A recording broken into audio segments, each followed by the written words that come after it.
The day has finally arrived where we're going to remove the carburetors off of the 1966 GTO and begin the replacement of them with the CNG carbs. One of the more critical aspects of taking off the carburetors, we want to be clear that we understand how the linkage works with the existing carburetor, so we can sort of transfer that same type of motion to the gas carbs, which are slightly different in appearance and structure. So as you can see, the gas pedal and the linkage from the gas pedal is set to the center carburetor at this point right here. And when I open the butterfly, at a certain point it engages the back carburetor, which then from the other side of that carburetor engages the front carburetors. From the interior of the car and the gas pedal, the linkage is found right at this point, and it controls the butterfly at the center carburetor. When the center carburetor is engaged, at a certain point through a progressive linkage system, it engages the rear carburetor, which then on the opposite sides of the carburetor engages the front carburetor. And this is basically the concept behind the Tri-Carb setup on this GTO. So we're going to pay close attention to how that works and make sure that we can emulate it the best we can when we convert the carbs to the CNG carburetors.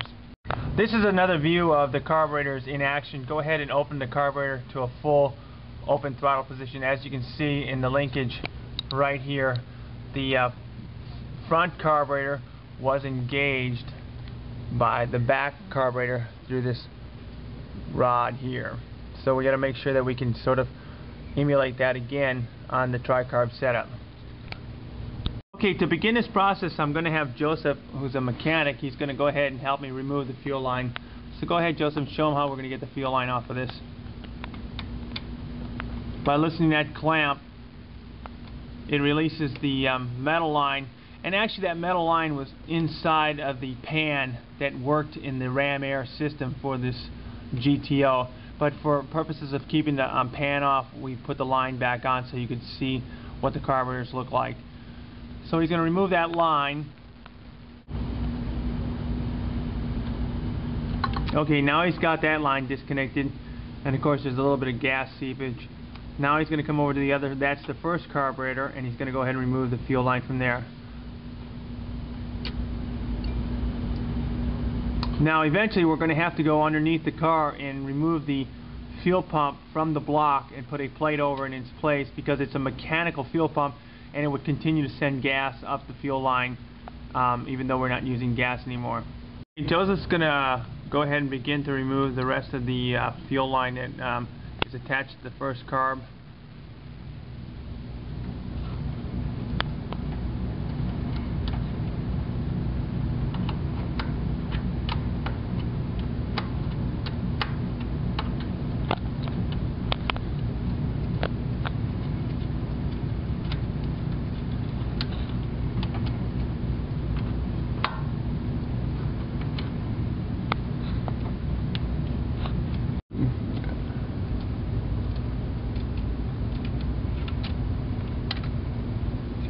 Okay, now we are removing the fuel line from the very back carburetor, which will then free up all the carburation from the gas fuel lines. Well, this is what the carburetors look like without their fuel lines attached. Okay, the next thing we're going to do here on the carburetors is remove the choke that you see right here. We're going to go ahead and remove that so we can get this linkage off the carburetor as well. And after that, we're going to go ahead and try to remove the linkage that connected the back carburetor with the front carburetor. And we're going to try to keep this as pristine as possible, because we're hoping that we can reuse it again on the natural gas carbs. Alright, just going to go ahead and remove the choke. I don't know if it's an automatic choke or if it's just, it works off of some sort of from the heat from the intake manifold, but anyhow, it is a choke.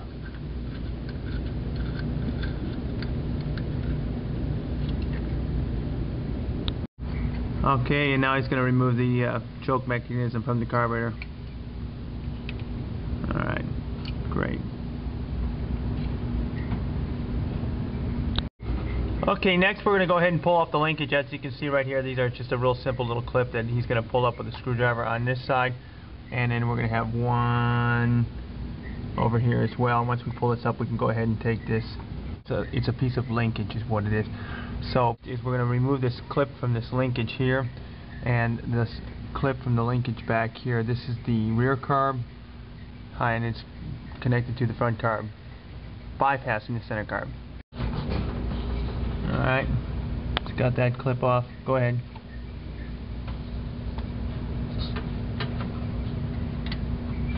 And I'll get out of your way so you can get this back one.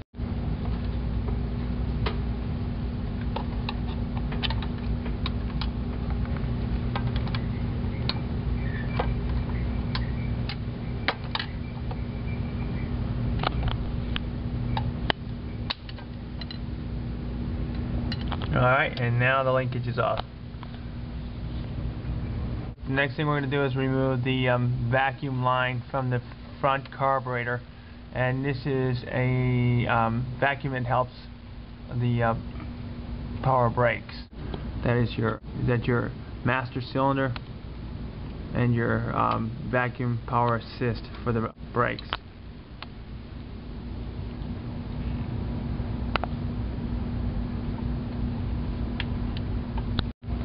We're going to go ahead and remove the vacuum line from this valve cover right here, so we can gain better access to go ahead and work on the Tri-Carbs.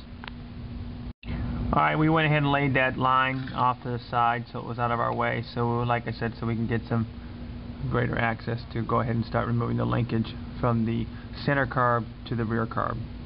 Okay, Joseph's going to go ahead and remove the spring, and that kind of helps the throttle, which is the gas pedal, go ahead and spring back after you depress on it. So we're going to remove that right now, and we'll put it off to the side. Looks like we got two springs, a spring inside of a spring. Alright, now Joseph's going to go ahead and disconnect the actual throttle cable from the center carburetor, so we can go ahead and get that out of our way. He's got to peel back the pin, the cotter pin, and from that point, it should be off in relatively ease. Alright, go ahead and take that. Okay, it's disconnected. Alright, we're going to go ahead and remove the linkage from the center carburetor. And this is really the progressive piece of linkage that only after a certain time of operating the middle butterfly does it engage the back butterfly, which in turn engages the front butterfly.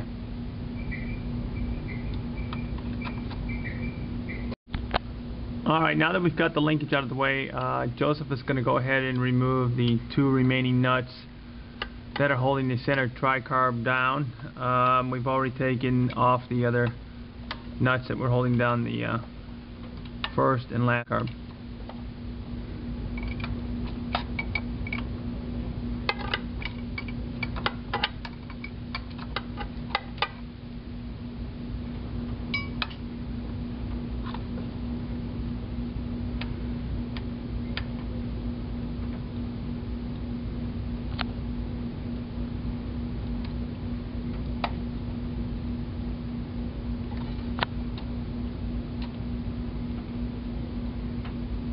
They're a little tricky to get at. It's kind of little coves.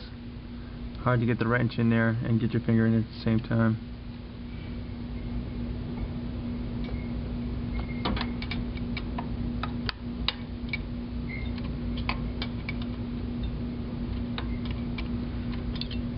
And like I said earlier, we've done this on both sides already, so this is the last remaining nut to be removed. Do you believe this guy, he brings a Ford t-shirt to a Pontiac party? I tell you. Hey, look who came to see us. It's Keith. Hey, Keith. I'll tell you what, we just got the carburetor, the linkage off the carburetor, and we're ready to pull the first carb off, so why don't you have the honors? Go ahead and do it. Oh, great. Come on, Keith. I'm serious. You can go from the front of the car so we can... What? You just got the linkage off? Well, the linkage and actually all the bolts are off, so you are going to be the first one to take. Man, how lucky am I to get to come in and pull this off? Alright. Awesome. Look at that. Awesome. There you go. And there it is. That is the intake manifold, and to which we'll bolt up our CNG carbs.